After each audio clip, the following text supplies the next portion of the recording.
धोखेबाजी ये है बेटा कि जरूरत पड़ने पे इंग्लिश प्रॉपर पे ए भी लगाती है और जरूरत पड़ने पे इंग्लिश द भी लगाती है। यानी प्रॉपर नाउन्स पे वैसे तो आर्टिकल नहीं आता, लेकिन बहुत सी ऐसी सिचुएशंस हैं जहां ए लग जाता है और बहुत सी ऐसी सिचुएशंस है जहां द लग जाता है। Difference is again we need to identify. हमें पहचानना पड़ेगा ए की जरूरत है या द की। कैसे पहचानेंगे मैम?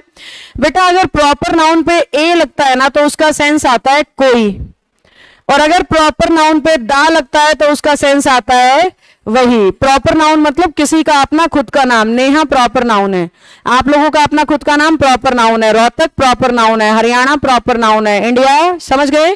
किसी भी चीज का अपना खुद का नाम कैसा होता है?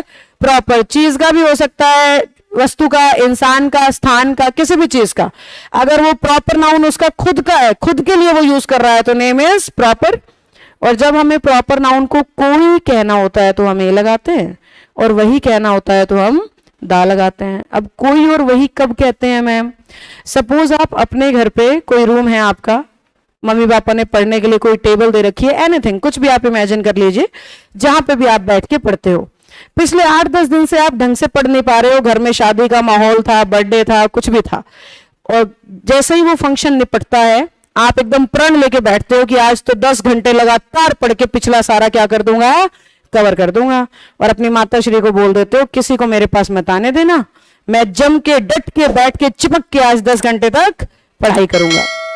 अगर किसी बच्चे ने अपनी मम्मी को ये बोला है तो मुझे ये बताओ, उसके बाद मम्मी डिस्टर्ब करने वाले को भेजेगी कि नहीं भेजेगी? सवाल ही पैदा नहीं होता, क्योंकि ऐसा दिन होली दिवाली पे ही आता है। उन्हें पता है अपने बच्चे के बारे में, आज तो जम के बैठा है आज ही। और उसी दिन होता है जब आपसे कोई मिलने भी आता है, आता ही आता है। तुम बैठोगे और उसी टाइम कोई होगा जो मिलने आ गया है। मम्मी क्या बोलेगी? है ही नहीं वो घर पे, आता ही नहीं है, मुझे क्या पता, ढूंढ लो कहीं तो होगा, फोन कर लो। ऐसे बोल के मम्मी भगा देगी आपके दोस्त को। पर मम्मी होती बड़ी अच्छी है, आपको आगे बताएगी पक्का, कोई मोहन नाम का लड़का आया था, मैंने भेज दिया, मैंने नहीं बताया तू घर पे है। ऐसे आके आपको पक्का बताएगी कि कोई मोहन नाम का लड़का तुमसे मिलने आया था, कोई मोहन नाम का लड़का तुमसे मिलने आया था। तो मम्मी के लिए वो मोहन ए मोहन है, पर मोहन को भी तुमसे गहरा ही प्यार है। अगले दिन फिर आ गया, आंटी आज तो आया होगा ना मोहन घर, रोहन जो भी है, कुछ भी नाम मान लो आप, और आज भी तुम पढ़ने के मूड में हो। तो मम्मी क्या बोलेगी? नहीं नहीं आया ही नहीं, रात से ही घर नहीं आया, बेटा तेरे को मिले तो मेरे पास भी भेज दियो। भेज दिया मम्मी ने, आज बताने भी नहीं आएगी, समझ जाएगी खाली है कोई, रोज आया रहता। तीसरे दिन वो फिर आ गया, चौथे दिन वो फिर आ गया, 5वें दिन वो फिर आ गया, 6ठे दिन मम्मी पता है तुम्हारे पास आके क्या बोलेगी? वही जो रोज आया रहता है।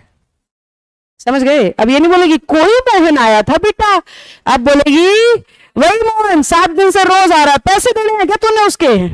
ये और गैस कर लेंगे कुछ जरूरी बहुत गलत काम उसने कर रखा है कुछ, तो वो अपना कहानी उसमें जोड़ देंगी। फिर मम्मी के लिए ना वही सेम लड़का कोई की जगह क्या हो गया है? वही हो गया है। बेटा साधारण सी भाषा में, अगर हम उस व्यक्ति को नहीं जानते और उसके बारे में बताना चाहते हैं तो ए, हम उसे जानते हैं और पर्टिकुलरली उसी की तरफ इशारा करना चाहते हैं तो दा। मैंने सिचुएशन इसलिए बना दी कि आपको एग्जाम्पल से थोड़ा लंबा याद रह जाए कि मम्मी जब मेरे दोस्त को नहीं जानती थी उन्होंने बोला था कोई मोहन, जब मम्मी मेरे दोस्त को जानती थी तो उन्होंने बोला था वही वाला मोहन। समझ गए हम बात को?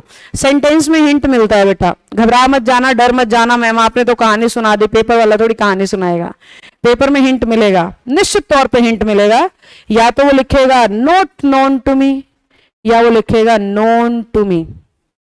अगर उसने लिखा नोन टू मी यानी मैं जानता हूं, द।